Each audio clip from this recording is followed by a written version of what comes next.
on TWIB is two coaches that really are two of the guys that have been around for a long time in baseball. From Goddard, Coach Foltz, and from Eisenhower, Coach Warren. How you guys doing today? Great. Thank you. I'm glad you guys can make it. Basically, same thing we just did with Rocky and them. We're going to get a quick preview of your guys' team. Let's start off with you, Coach Foltz. Tell us about your coaching background. Well, started on the baseball side in 1987 at Goddard High as an assistant under Jim Lester, and proceeded in, I believe it was 94, become the head coach, and continued for 9 years. Got into administration and AD for a while, but came back and helped as an assistant, and last year would have been my first year back as the head coach at Goddard High. So. Okay. Coach Warren, I know yours is long and extensive. Well, not in high school, that's for sure. I mean, so this is all a lot different than what I'm used to. And I started in 1979. I was a head coach at Pratt Community College, and 35 years later, I finished at Barton Community College, and then came here, moved to Wichita, retired, moved to Wichita, and was asked by Coach Campa at Eisenhower to come help him. So I've been there for the last, this will be the 7th year. Last year was the first year as a head coach. Been there as an assistant. There were good news and bad news about that, because I was undefeated last year. That was the good news. But the bad news was I didn't win any games. So that's the extent of it. Okay. So last season, like you said, you're taking over the program. When COVID hit you guys, how did that affect your team? And that was rough. It's just like every coach. You know, you really feel sorry for your seniors. We had 11 of them, and we had 11 guys that were going to help us. I think the biggest thing about that team last year was we were deep on the mound. We had a lot of arms, and good arms. But we had a lot of leadership too, and those kids have been together for 4 years, and they were really tight. The great thing about it, even though in the 2 weeks that we practiced, those seniors taught those juniors and sophomores a lot. I was impressed and amazed, because practice went just smooth. Those juniors, and to their credit, those juniors and sophomores just fell right in and followed those seniors. And that was a good thing. And so, you know, having that happen, yeah, it wasn't a lot of fun for them, and I felt so bad for them, you know, and Coach Foltz is the same way, I know, because we're just alike. You worry about them getting recruited, because, you know, some of them are football players, not sure what they wanted to do, and so it hurt them along those lines too, not to be able to play last spring. Right. Coach Foltz? Yeah, very similar scenario, not the volume. We had 6 seniors last year, and actually had a young man who hadn't played since he was a freshman come out that was a phenomenal athlete. So really, and those kids had all started since they were sophomores. And their 19 season, I know they expected to go a little further, and it was abruptly ended. And, right. So, you know, the excitement for the season, I recall the weather was beautiful for the first time, for the first 10 days of March to practice, and very, very parallel to Coach Warren's group. Senior leadership was wonderful. They were hungry. A lot of excitement for myself being back, and you know, kind of doing things in a way that maybe was refreshing for them, in a way, a little bit different, but yet we were having a lot of fun, and had a good group. Fortunate for them, all 6 of them had already committed and had either baseball or football opportunities at the college level. So yeah, it was a season that the only saving grace really is it affected everybody the same.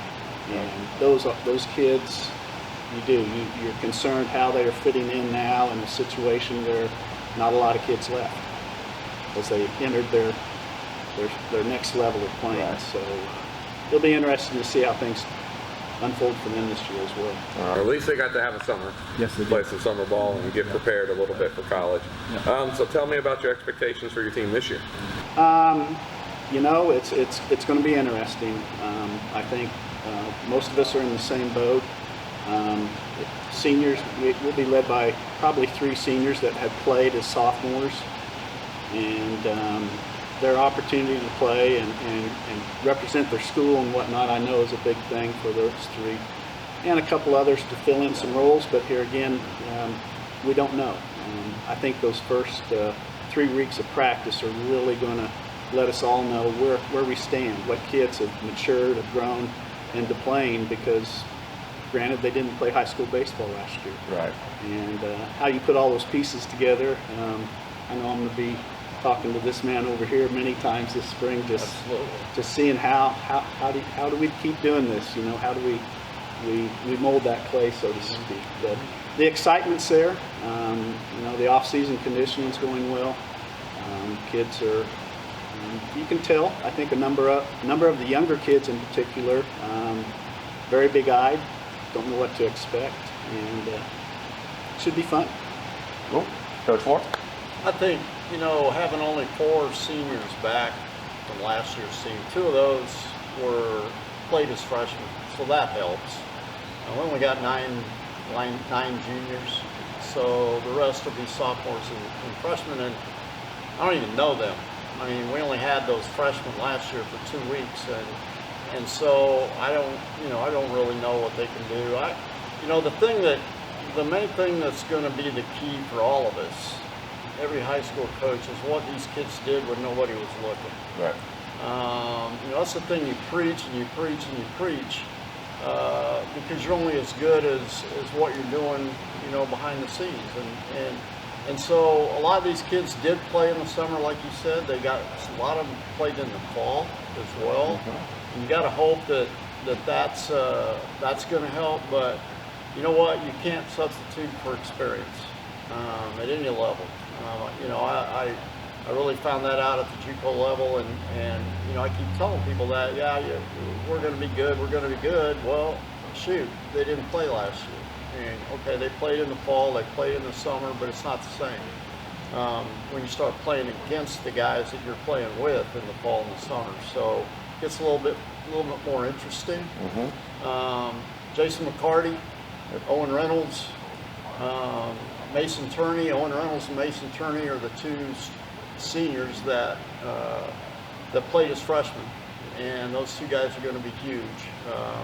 Jason McCarty is going to be huge. Owen Rush is going to be huge.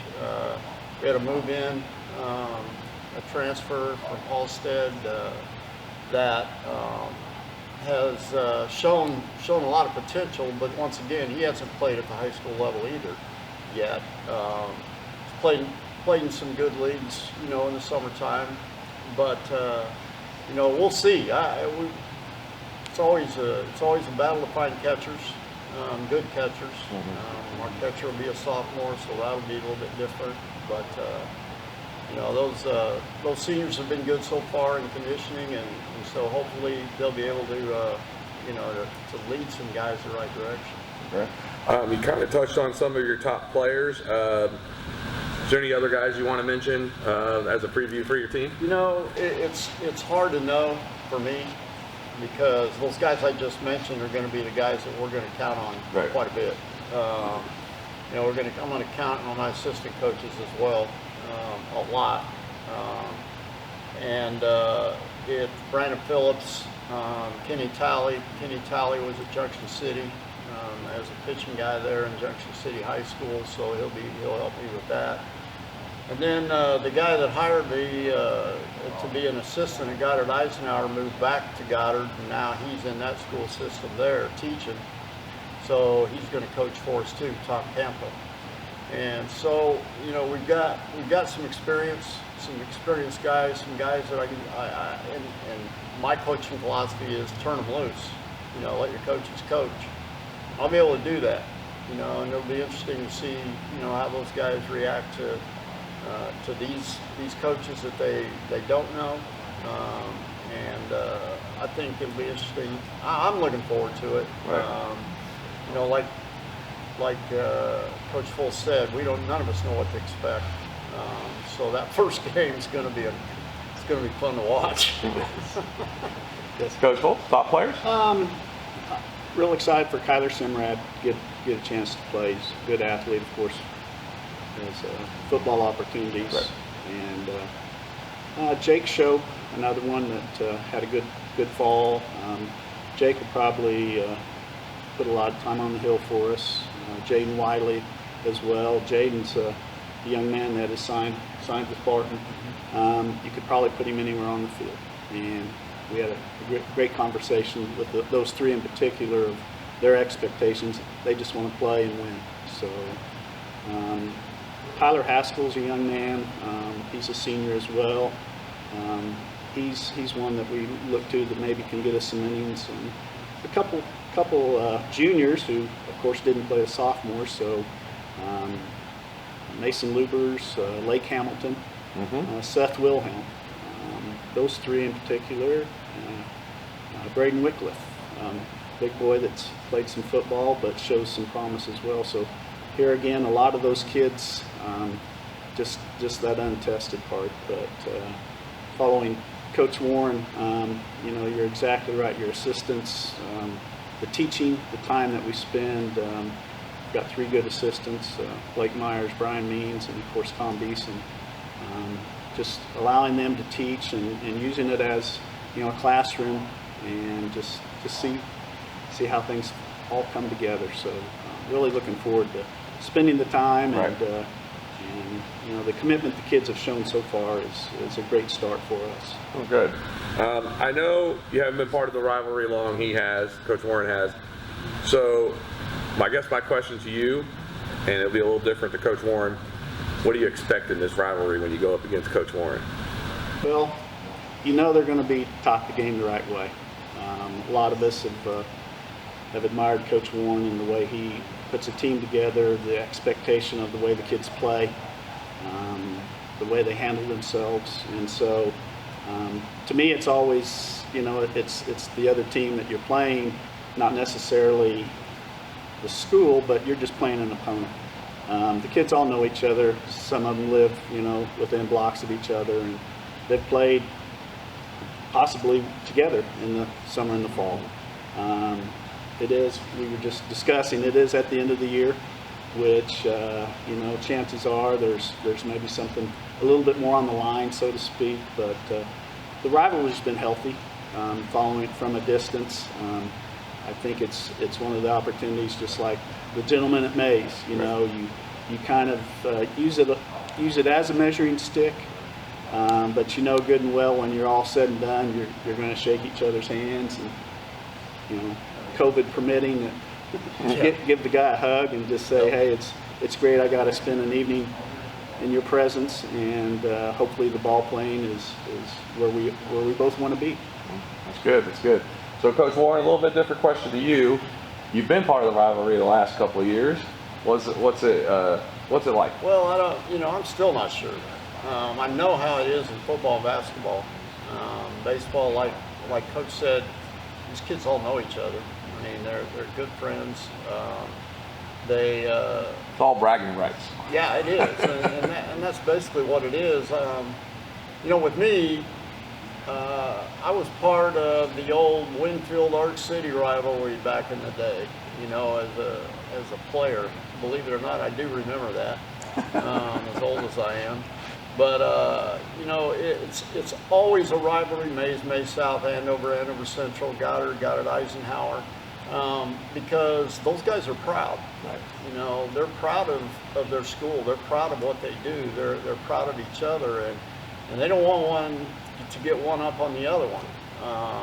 We split a lot, which that's like kissing your sister. That's what my dad used to tell me.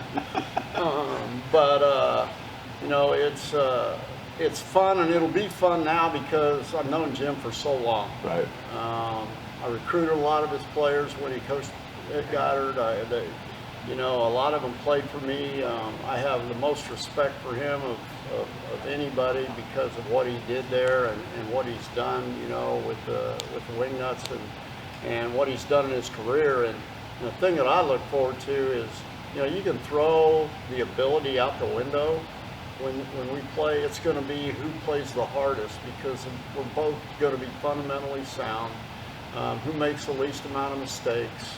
It's probably not going to be one of those situations where let's put it this way, it'd be fun to watch. Right. It'd be fun for somebody to come watch because they'll see how the game is supposed to be played. They'll, you know, we get kind of tired, and two Mays coaches will tell you the same thing. You get kind of tired of playing a team when they walk off and on the field, and you know it takes you 4 hours to play 7 innings because of that, and you know that's not something you're going to see. We may play a game in an hour and a half, who knows? Or we may play a 16-inning game that lasts 4 hours. I don't know, but all I know is that both teams are going to play hard, Right. and that's what you like because you know there's no intimidation at all. It's all respect. So that's what we're looking forward to. Okay, so this question is a little different than I gave the last two, because you guys have been coaching for a while, and there's not much of a game between each other. So your fondest memory of one game that you coached, it could be against anybody, it could be in college, when you coached in college, what do you got?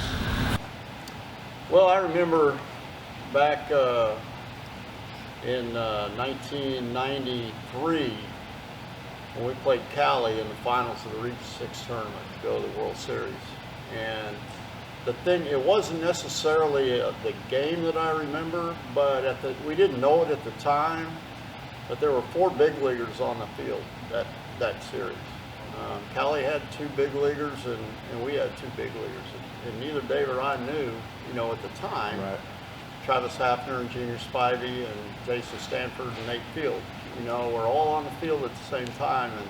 And so, you know, that's kind of cool, you know, and you think about it, and Dave and I talked about it, you know, you got this little old town, little old bitty town, Ark City in Kansas, you know, of all places that can't seem to get a vaccine. And then you got this little old town at Great Bend, you know, and 4 big leaguers emerged out of there, which, you know, is kind of unreal if you think about it, in 1 year, on one field. Right. So that's what I probably remember the most, but the most, you know, the thing that I'll never forget is the camaraderie with all the coaches in that league. Yeah. Coach Foltz, got a chance to think about one memory, so. You know, there's a couple that come to mind. You know, probably 2004 6A state championship game, which we came in kind of as an underdog. It was our first year in 6A. We'd been a 5A school and bumped up, and had a number of quality seniors that year. That could play, and then a couple young kids, one in particular that I hadn't needed to use him as a pitcher, but his first 2 outings were in the semifinals and the finals of the 6A state tournament, and he used to say Derek went on and had a pretty good major league career as well. But anytime you win a game, let alone a state championship with a walk-off home run from a young man, and just so happened to be his only high school home run. So, you know, the moon aligned, everything was, it was incredible. Had some friends that I hadn't seen that had lived in Kansas City area and whatnot. They ended up coming to the game and came down in their presence. And I remember it was the ride home with my good friend and assistant Steve Shahan that I finally felt just the true essence of accomplishment for those kids, because, you know, they and Coach Warren, I know, feels the same way. You win and you lose so much in the game of baseball, and it is a game that's, you know, 3 out of 10 and you're in the Hall of Fame. But when kids have a chance to celebrate and all the work and the effort, and then you get to see them continue on and whatnot, it's a memory that never escapes you. But, yeah, there's a lot of other opportunities there too of games, and that's probably the one that's up there for me personally. Yeah. Well, gentlemen, I appreciate both of you guys coming on the show, as I do the Mays coaches for coming on the show. I wish you guys the best of luck this season. Thank you, Ron. Okay. Appreciate you. That concludes This Week in Baseball special preview of the high school season for Mays South, Goddard, and Eisenhower. Thank you very much. Please hit that subscribe button.